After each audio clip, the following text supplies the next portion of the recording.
I've said it before and I'll say it again, you cannot have self-respect without self-discipline. It's impossible. If you want to live your life with purpose, fulfillment and confidence, it all begins with keeping the promises to yourself. When you lack self-discipline, you are constantly lying to yourself. You are making promises to yourself that you do not keep. You commit to habits that you don't follow through on. So ultimately, who actually pays the price for that? Think about this. When was the last time that you told yourself you were going to? You're going to wake up and go to the gym, wake up early and go to the gym, and you were going to eat healthy, or you were going to stop watching porn. You probably started strong, but within a few days, a few weeks, or maybe even a few months, you slowly started to fall off that wagon, and you slowly started to go back to your old habits. But here's the thing, usually other people do not know about those broken promises, but you sure as hell do. And every time you break a promise to yourself, your self-respect takes a hit, and without self-respect, your confidence, or having confidence, it becomes impossible, because other people eventually will be able to see it in you. They'll see it in your posture, your energy, and your words. They'll see it in your body language, because you can't fake confidence for long. Eventually it comes out. When my wife Robin and I first met, I used to tell her that a person's posture was most attractive attribute that they could possibly possess. She used to think I was crazy, but here's the truth, your posture is a physical manifestation of your inner confidence.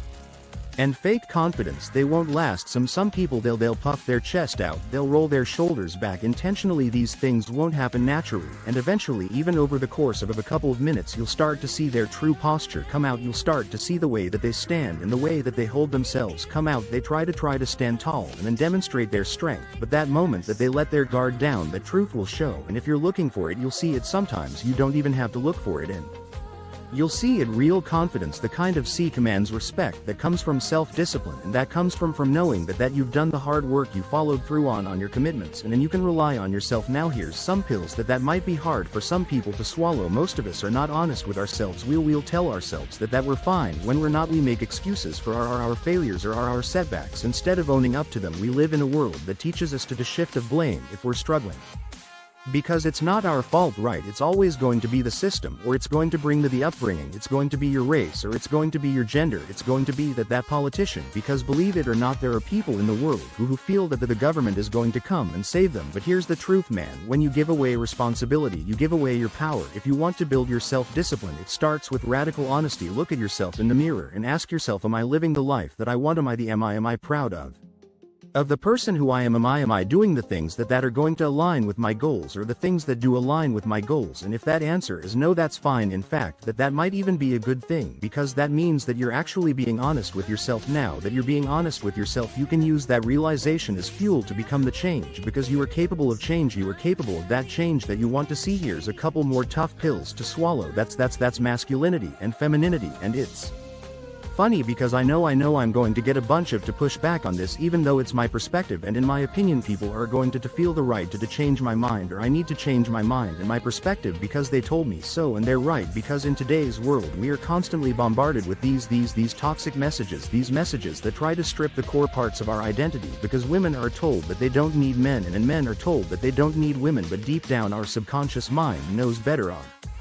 subconscious mind knows different. We are wired to complement each other and to build legacies together, and rejecting that reality, it doesn't make us stronger, it doesn't make us more independent, it makes us lonelier, and overall it makes us weaker as a species. And when we deny our instincts, we're doing nothing but lying to ourselves. And when we lie to ourselves, what happens? We lose trust in ourselves. And I believe this is why self-discipline is so damn important. It helps us strip away those lies and then reconnect with who we really are as a male. It might mean stepping into the role of being a protector, and a provider, not in like a domineering kind of way or a toxic masculine way, but more so in a way that makes you strong and confident and capable. If you're a woman, then maybe it means stepping into your role as a natural born nurturer, not in a weak way, but from a position of strength. Because ultimately masculinity and femininity, it's not toxic unless it's used wrong, and they are powerful when we actually embrace them authentically. And like I said, when we lie to ourselves, when we say that we don't need man or we don't need women, there again we are lying to ourselves, which is going to affect our self-esteem, our self-confidence, and our self-discipline. And it's only because it's a cope, it's just one more of those distractions that's crushing us as people and destroying us inside, because it goes right along with the porn, it goes right along with the video games, the addictive personalities, the drugs, the excessive consumption of alcohol. All of these things are designed to hijack your brain. Think about video games, those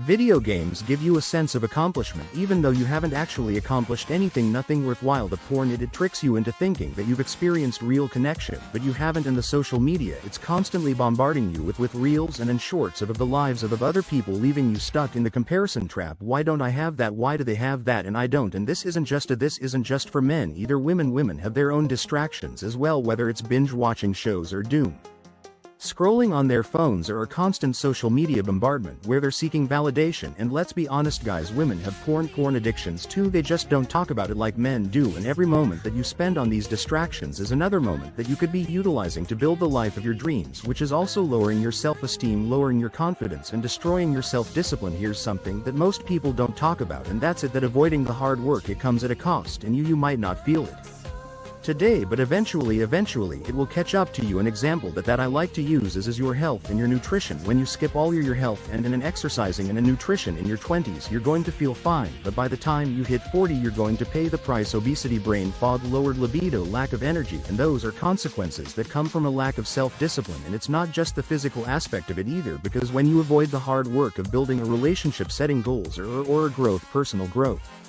you're going to regret it. And trust me when I tell you, you don't want to carry regret, because that is heavy. There is some good news. You can turn this around, and building self-discipline, it's not easy, but there are steps that you can take, and you can pick yourself back up, and you can get back in that fight, and you can persevere. And it all starts with just small consistent action. Realize what do you want, and when I say what do you want, be specific. Number one, the first thing that you can do is set small goals, but you want to get specific. Is there a certain weight that you wanted to get down to, a certain amount of weight that you want to lose? Is it a certain amount of money that you want to make? Do you want to get and achieve financial freedom? Do you want to build a stronger, more nurturing and better relationship with your loved ones? Number two is create a plan. Break that goal down into small actionable steps that you can actually achieve, steps that you can win on a daily or weekly basis. I'm not talking about a participation trophy. I'm talking about you need to celebrate your wins. It is imperative that you celebrate those wins to keep you moving forward, to enjoy the journey to your better self. If you want to improve your confidence, start with small habits like your self-discipline, like your self-control. When you meet people, start making eye contact with them. Exercise so that your body naturally stands up straight with your shoulders back and your chest out, so that you can naturally stand wider. You naturally sit wider. Number three, eliminate those distractions. Get rid of the porn, get rid of the video games. Stop doom scrolling through social media. You don't even have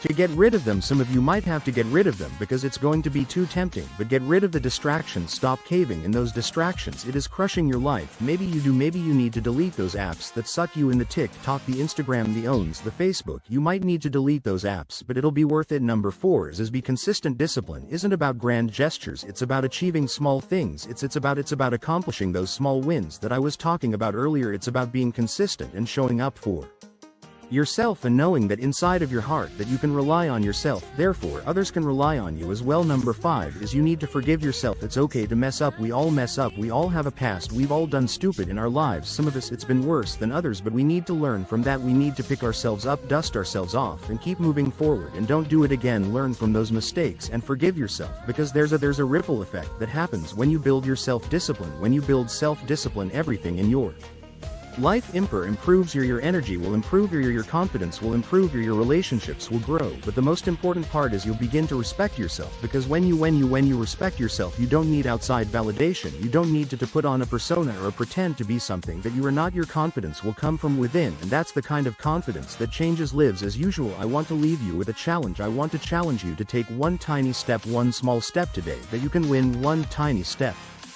that can help you build your self-discipline. Just one, and it can be anything. It could be go for a walk, eat a healthy meal, turn off your phone an hour earlier, turn off your phone 2 hours before you go to bed. If you're married, you and your wife put your phones on the counter and sit down and have a legitimate conversation without distractions. Whatever it is, just one tiny win, one thing, but whatever that one thing is, do it with intention, do it with follow through, so that you can prove to yourself that, or so you can start proving to yourself that you can be reliable and you can rely on yourself. Because ultimately, once you start, that is going to be the catalyst, that is going to be the momentum that you are able to build and work off of. Stop lying to yourself. Start living with discipline, and watch your life begin to change in an incredible way. Cause you got this. Let's freaking go. If you made it this far, do me a favor and go down in the comments section and type that word discipline, just that one word. I ask for these one word comments at the end of all my videos because I want to know Who's with me? I want to know who's killing it and who's sticking it out. I want to be able to say thank you to all the people that are able to hang in there, and I ask for the one-word comments because I'm running out of time to be able to reply to the paragraph